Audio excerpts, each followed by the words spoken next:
Dixie Kong. Apparue pour la première fois dans Donkey Kong Country 2 Diddy Kong's Quest en tant que personnage jouable à la fois en solo et en mode coop, elle est la petite amie du héros du jeu qui n'est pas Donkey Kong, mais Diddy Kong comme l'indique le sous-titre. En effet, en début de partie, le grand gorille a été capturé par leur ennemi juré King K. Rool, assoiffé de vengeance depuis sa défaite dans l'opus précédent. Ainsi, tout repose sur les épaules de Diddy. Ou du moins ça l'aurait pu si Dixie n'avait pas décidé de l'accompagner dans sa quête. Donkey Kong Country 2 étant le jeu le plus populaire de la trilogie originale, on peut dire qu'elle a eu l'occasion de se démarquer aisément pile quand il fallait. Car par la suite elle revient dans Donkey Kong Country 3 Dixie's Double Trouble, où cette fois elle est la vedette qui part sauver Donkey et Diddy, aidée par son cousin Kiddy Kong. Elle a même le privilège d'être le troisième Kong le plus utilisé dans les Mario spin-off en général. En toute logique, beaucoup demandent à la voir jouable dans Smash. Sauf que plus encore que d'autres personnages, elle a, en quelque sorte, déjà un pied dans la porte. Décidément, elle sait être là au bon endroit au bon moment. Dixie fait partie des 7 oubliés. 7 personnages qui auraient pu devenir jouables dans Super Smash Bros. Brawl, mais qui n'ont pas eu cette chance, mais dont on connaît l'identité due à la présence de leur code dans le jeu. Dans son cas particulier, elle devait être un personnage tag team à la dresseur de Pokémon avec Diddy. Mais suite aux aléas du développement, seul Diddy est resté. Donc voilà, elle est déjà vue comme un candidat potentiel pour Smash, mais pour l'instant son heure n'est pas encore venue. Et je suis d'avis que le jour où Smash reprendra, Dixie sera là, d'un opus à l'autre. Ce n'est qu'une question de temps. Mais donc en attendant, tombons dans les bras de l'hypothétique, car s'il y a bien une chose dont il est l'heure, c'est à mon tour d'imaginer ce que ça donnerait si elle venait à participer aux singeries de ses compères sur le champ de bataille.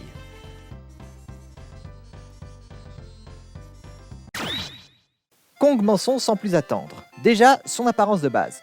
Elle n'a pas beaucoup changé au fil des ans, et des jeux récents comme Tropical Freeze ou Mario Kart Tour, ainsi que l'apparence de ses compères dans Smash, offrent un bon point de référence sur à quoi elle pourrait ressembler. Pour ses skins, on va faire un mélange de références à ses jeux d'origine, ainsi que des idées originales. Pour son skin numéro 2, de la même manière que Diddy a un skin qui ressemble à sa petite copine, Dixie en a un qui ressemble à son petit copain. Sa fourrure a une couleur un peu plus saturée, et ses vêtements sont rouges. Son skin numéro 3 est une référence à Tinny Kong et sa petite sœur. Son t-shirt devient bleu turquoise tandis que son bonnet devient à rayures de plusieurs couleurs différentes. Son 4ème skin est une référence au Super Kong de Donkey Kong Country Returns. Pour ceux qui ne voient pas de quoi je parle, grosso modo c'est le mode facile symbolisé par un Donkey Kong à fourrure blanche et à cravate bleue. Ce qui est justement le code couleur de ce skin de Dixie. Sa fourrure est blanche tandis que ses vêtements sont bleus, plus foncés. Pour le skin numéro 5, on a une constante chez les Kong dans Smash.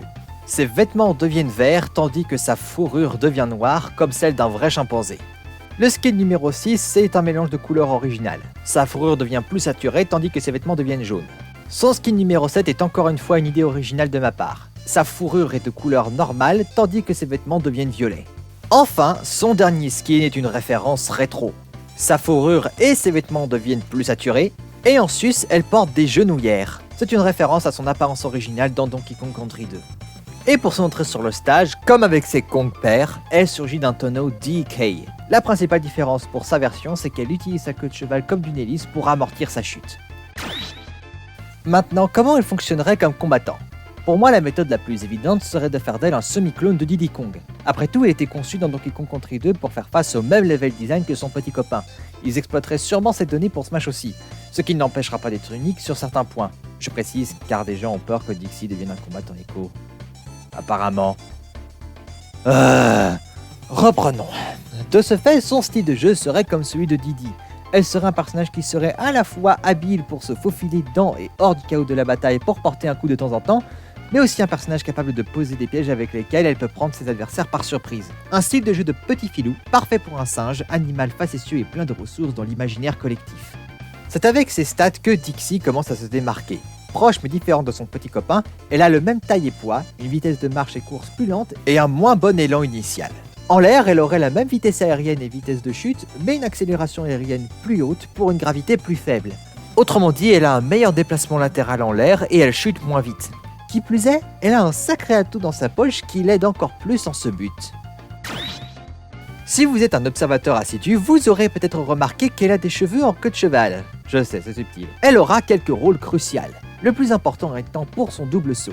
Rejoignant la liste des doubles sauts particuliers et uniques de Smash, dans son cas, c'est une reprise directe de Tropical Freeze, autant esthétique que mécanique. Elle fait tourner sa queue de cheval comme une hélice à grande vitesse pour prendre de l'altitude. Mais ce n'est pas tout. Au lieu de maintenir le bouton de saut enfoncé, le joueur peut à la place s'appuyer à répétition dessus. Et au lieu de gagner de l'altitude, Dixie ralentira sa chute à petit feu. le joueur pouvant ainsi choisir s'il veut couvrir un peu plus de hauteur ou de longueur, le propre de comment Dixie a tendance à jouer dans ses jeux d'origine. En dehors de cela, tout comme Diddy Kong, Dixie peut ramper et s'accrocher au mur.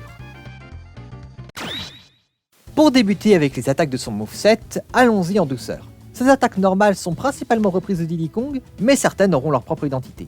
Son direct est en 3 coups. Il commence avec une gifle de la main droite, suivie par une autre de la main gauche, avant de finir avec un coup de pied.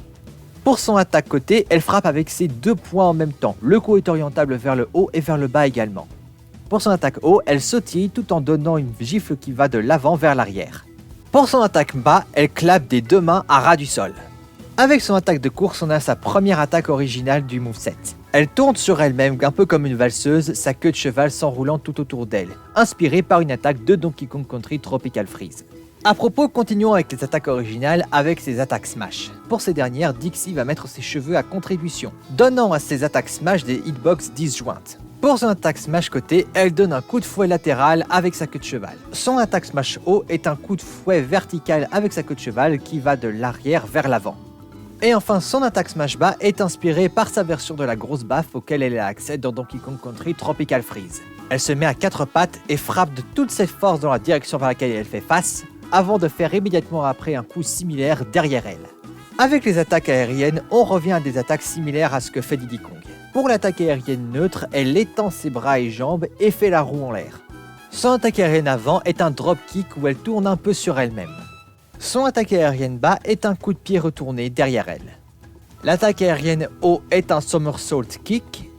Et pour son attaque aérienne bas, elle joue ses 2 mains pour donner un gros coup vers le bas, l'attaque ayant un effet météore.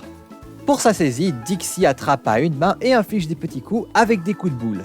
Pour ses lancers, une seule est similaire à celle de Diddy, le lancer bas, où elle jette violemment l'adversaire qu'elle a attrapé au sol. Les autres lancers par contre sont inédits. Pour se lancer avant, elle attrape l'adversaire avec sa queue de cheval pour le lancer loin devant elle, en référence à la manière dont elle attrape et lance des objets dans la trilogie Donkey Kong Country originale. Pour son lancer arrière, elle attrape l'adversaire avec sa queue de cheval, pour le plaquer au sol derrière elle, puis devant elle, avant de le lancer vers l'arrière dans un mouvement similaire au premier coup. Et enfin, pour se lancer haut, elle attrape l'adversaire à 2 mains avant de le lancer en l'air. Ceci est plus une référence à son animation de lancer dans Donkey Kong Country Tropical Freeze. Et enfin, pour ses attaques de recouvrement, sur terre elle donne un coup de pied circulaire tout autour d'elle, tandis qu'en remontant sur le stage, elle donne un coup de fouet avec sa queue de cheval. Maintenant, que fait-elle pour provoquer l'assistance? Pour sa provoque haut, elle fait le poirier tout en faisant le peace sign. La première partie du temps est une référence à l'une de ses animations de repos dans Donkey Kong Country Tropical Freeze où elle fait des étirements, tandis que le peace sign est plus rajouté pour la forme. Pour sa provoque bas, elle utilise son animation en début de combat des boss de Donkey Kong Country Tropical Freeze. Elle tourne sur elle-même avant de défier l'opposition du regard. Et enfin pour sa provoque côté, elle fait tourner son bonnet sur son index avant de le remettre.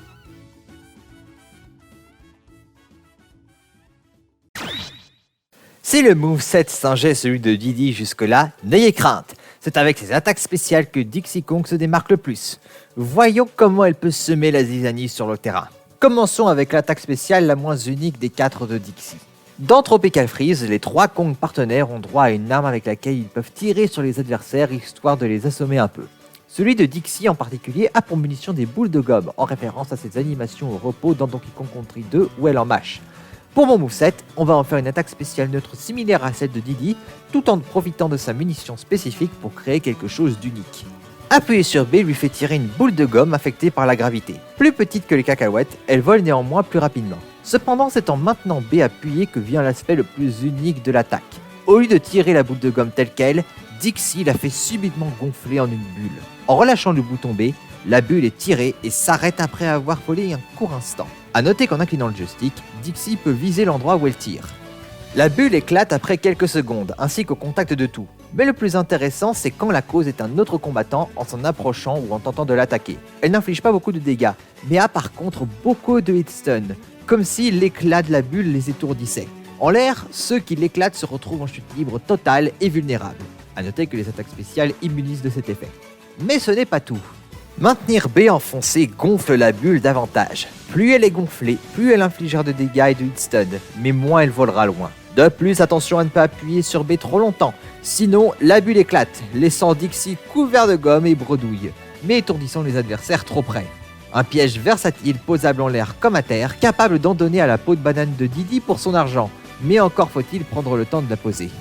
Passons à l'attaque spéciale côté qui, elle, tient plus de Donkey Kong. Mais ce n'est que justice pour Dixie. Car l'attaque spéciale eau que le grand gorille a depuis le premier Super Smash Bros est fort probablement inspirée par la technique signature de Dixie dans Donkey Kong Country 2. Là où Diddy avait sa roue, Dixie fonçait en tournant sur elle-même queue de cheval au vent, pouvant l'utiliser en l'air pour planer. Donc autant qu'elle utilise ce qui lui appartient. Pour mon moveset, ce sera exactement comme ce que fait Dickie dans Smash, avec quelques différences. Sur terre, Dixie fonce en tourbillonnant, entraînant ses adversaires avec elle. En l'air, l'attaque lui fait prendre de l'altitude, mais n'inflige qu'un seul gros coup en voyant voler les adversaires. Deuxième grosse différence, en maintenant B enfoncé après la fin de l'attaque initiale, Dixie peut continuer à tourner quelques secondes de plus. Elle n'inflige plus de dégâts, mais peut mieux contrôler sa chute. Avec sa technique signature, Dixie va démontrer pourquoi Donkey Kong lui a piqué. En même temps, elle est quand même bien. On a de quoi couvrir de la distance horizontale, mais pour couvrir de la hauteur, que fait Dixie ? Eh bien, au sens figuré, elle bat de l'aile. Alors quelqu'un d'autre le fait pour elle, au sens propre. Il y a beaucoup d'outils pour gagner de la hauteur dans les jeux de Dickie. Entre autres, à partir de Donkey Kong Country 2, les Kong peuvent compter sur des oiseaux tels les perroquets Squawks et Quawks. Mais je ne vais pas les utiliser. Ils auront leur chance un autre jour, comme on dit dans le biz. À la place, j'ai décidé d'être un peu plus original et d'utiliser les oiseaux bananes, un des objets à rassembler du 3, requis pour débloquer la vraie fin du jeu vers laquelle ils transportent les Kong. 2 spécimens de ces aviens fruités apparaissent dans les mains de Dixie et la transportent dans les airs quelques instants avant de la lâcher, la laissant en chute libre, un peu comme les Pikmin et les Dolimar. À 2 différences près. Premièrement, les oiseaux sont des Hurtbox. Et deuxièmement, Dixie peut les lâcher quand elle veut en appuyant sur le bouton de saut, libre de réaliser son double saut comme elle le souhaite ou ses attaques aériennes. Avec toutes les options, Dixie est excellente pour revenir sur le stage. Plus qu'une attaque spéciale, et pour cette dernière, Dixie va appeler à l'aide. Son cousin Kiddy Kong vient lui prêter un petit coup de main. Je sais que les gens aiment pas trop Kiddy, mais je trouve qu'il est intéressant de l'utiliser quand on connaît le gameplay de Donkey Kong Country 3, qui marque un tournant dans la trilogie originale. Le jeu reprend la différence de force entre les deux personnages jouables, mais amène la mécanique de tag team présente depuis le premier opus sous un angle plus interactif. Donkey Kong Country 3 a introduit l'idée où Dixie et Kiddy peuvent alors rattraper et soulever le cousin qui n'est pas sous le contrôle direct du joueur, se déplacer avec lui ou le lancer. Quand Dixie fait ça à Kiddy, elle l'attrape avec ses cheveux et le soulevant au-dessus de sa tête, et quand elle le lance, il devient un projectile brutal qui peut casser les sols fragiles pour dévoiler un secret. Pour mon moveset, Kiddy apparaît au-dessus de Dixie et elle le rattrape sans souci avec ses cheveux. Comme si elle portait un tonneau, elle peut marcher mais est alourdie et ne peut pas sauter ou courir avant d'avoir lancé Kiddy. Parlons-en d'ailleurs, comme un tonneau, elle le lance quand le joueur appuie sur A. Kiddy devient un projectile affecté par la gravité, assez fort pour provoquer une onde de choc au contact du sol, pouvant activer les mécaniques de stage interactifs. Mais ce n'est pas tout, une autre fonction de cette technique est utilisable. Dans Donkey Kong Country 3, si Kiddy touche un mur, il en rebondit, et quand il touche le sol, il roule jusqu'à ce qu'il se cogne contre un autre. Mais si Dixie est sur son chemin, elle est embarquée avec lui, jouant un numéro d'équilibriste assez périlleux. Et bien c'est exactement pareil dans Smash. Cette technique fonctionne également en rebondissant depuis certains projectiles et réflecteurs, mais unique à Smash, elle peut en sauter n'importe quand. Après 2 secondes passées par contre. Ainsi, si c'est volontaire, Dixie ne peut pas annuler l'opération si facilement, et si c'est une erreur, eh bien c'est pour la punir. Et voilà, je vous l'avais dit, elle a beau ressembler à Diddy, elle a tout de même ses spécificités. Des attaques insolites mais aptes à surprendre les adversaires peu attentifs. Quoi de mieux pour le singe brave et aventureuse qu'elle l'est. Mais comme d'hab, il n'y a que le joueur qui peut tenter d'exploiter ce moveset à son plein potentiel et espérer décrocher la victoire, quitte à ce que ça ne se joue qu'à un cheveu.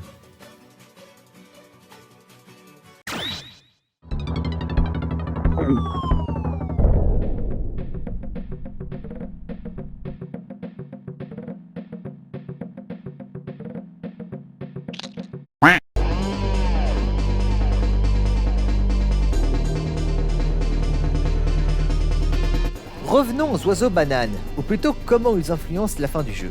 Le but est de tous les réunir pour sauver leur reine. Et une fois libérée, la grosse cocotte part se venger de King K. Rool, en fuite après sa défaite, et lui porte le coup de grâce.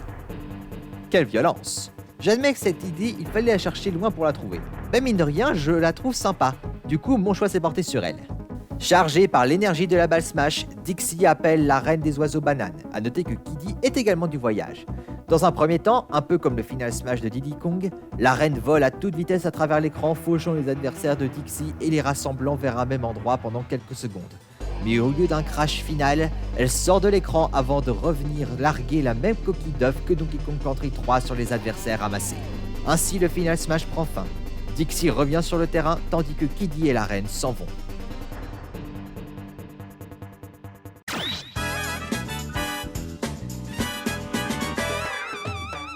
Enfin, passons aux animations de victoire. La première est une référence à l'animation du Kung Pao que Dixie fait avec Donkey Kong. Sauf que ici, elle le fera avec Kiddy Kong. Les cousins font un top là avec les deux mains, avant que Kiddy ne fasse monter Dixie sur son épaule afin de bien la mettre en avant. Pour la deuxième, elle commence avec Dixie qui fait le poirier sur sa queue de cheval. Puis d'un bond, elle repose le pied par terre, puis trépigne de bonheur. Comme son animation de fin de niveau ou de victoire dans un niveau bonus dans Donkey Kong Country Tropical Freeze. Et enfin, pour sa dernière animation de victoire, elle joue de la guitare électrique, comme son animation de fin de niveau de Donkey Kong Country 2. Un des aspects les plus iconiques de Dixie qui la suit toujours aujourd'hui.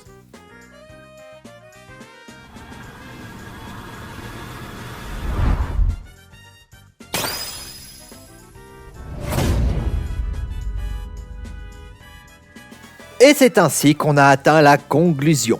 Dixie n'est peut-être pas encore jouable, mais pour moi, ce n'est qu'une question de temps avant qu'elle ne le soit. En attendant, j'espère que mon moveset vous a donné la banane.